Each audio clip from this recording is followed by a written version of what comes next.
Servicios ITV Yecla, con la tecnología más avanzada para garantizar la seguridad de nuestros clientes y con un equipo humano altamente cualificado.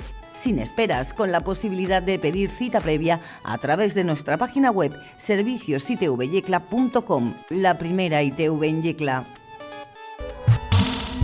Pero siento satisfacción, ¿no? Quieras o no, a mí es una cosa, la política en general, los actos políticos y la Constitución española es una cosa que me apasiona, sinceramente. Lo que el alcalde de Yecla haya pensado en mí o que en un momento determinado pensó él que pudiera hacerlo, también me satisface, es un motivo de muchísima satisfacción. Hacer apología, lo que haga, que lo hagamos bien, yo por lo menos tengo la responsabilidad que lo quiero hacer bien.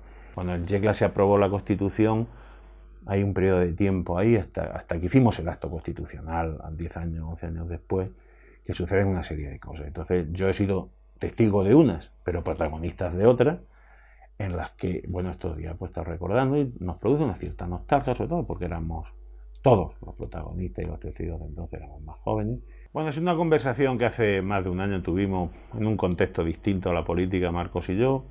Estuvimos hablando sobre la posibilidad de que, como hacía un aniversario señalado, que eran los 30 años, fuéramos algunos de los que protagonizamos aquel acto, el que fuera ponente de la Constitución. Me dijo lo tenía que pensar.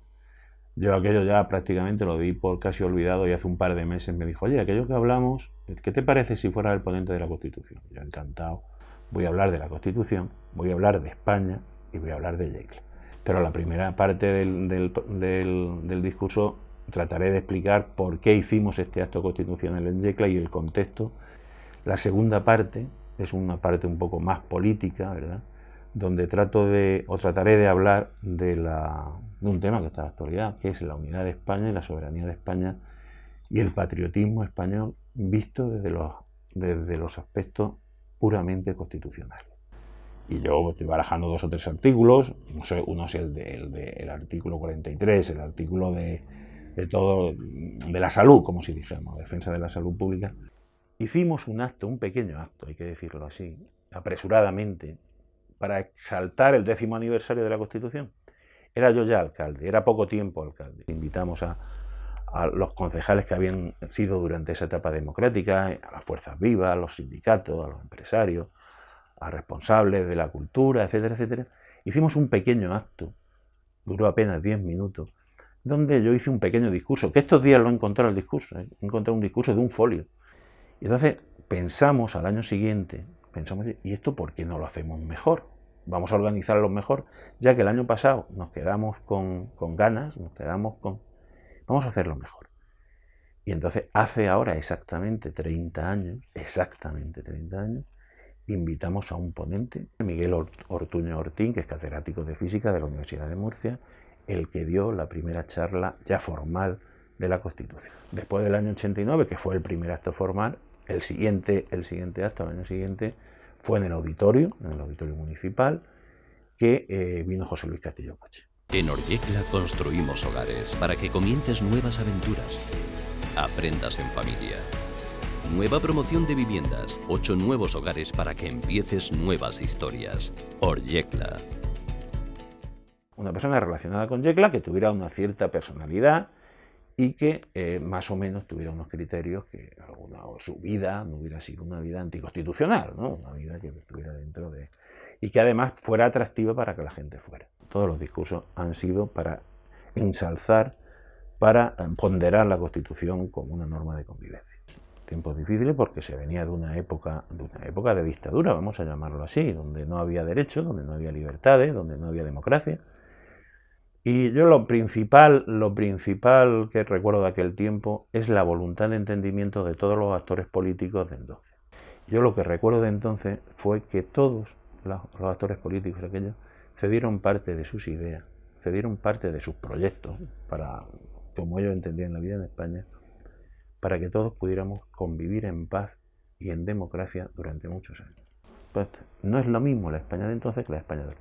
Lógicamente, yo creo que la transformación de España vino por la Constitución desde el punto de vista de la convivencia, de la democracia, de la participación ciudadana, del pluralismo, de la tolerancia de unos con otros, pero también vino porque a mitad de los años 80, en el periodo que estamos analizando, entramos en la Comunidad Económica Europea.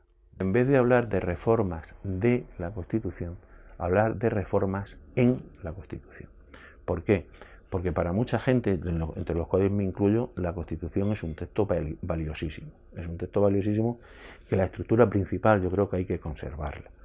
Desde el papel de la mujer, que debe de clarificarse, desde si el Senado debe de modificarse para constituir, o sea, para profundizar en el estado de la autonomía, desde el cambiar, estas ya son reformas de muchísimo más calado, cambiar la ley electoral para que sea más justa. Vienen como principios económicos de funcionamiento económico, seguridad social, pensiones, sanidad, pasen a ser derechos fundamentales.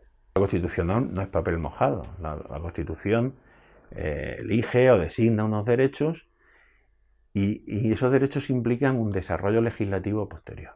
Es decir, la Constitución dice todas las personas tienen derecho a la vivienda, o todas las personas tienen derecho a una educación gratuita y tal.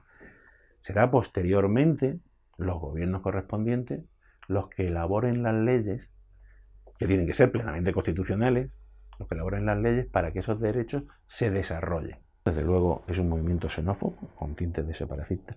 Es una revolución, una revuelta de los ricos contra los pobres.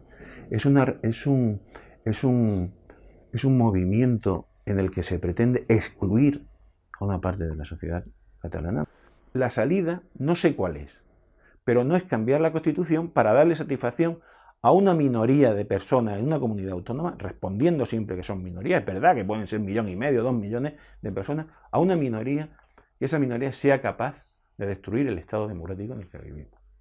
La Constitución es una norma general por encima de todas las leyes, que ha tenido una influencia muy positiva en el desarrollo de la vida de todos los españoles y que se ha basado en los principales derechos de la Constitución. Son derechos humanos, está basado en los derechos humanos del año 48. La libertad, la justicia, la igualdad, el pluralismo político, la democracia en el fondo, fuentes de convivencia y fuentes de tolerancia. Eso es para mí la Constitución.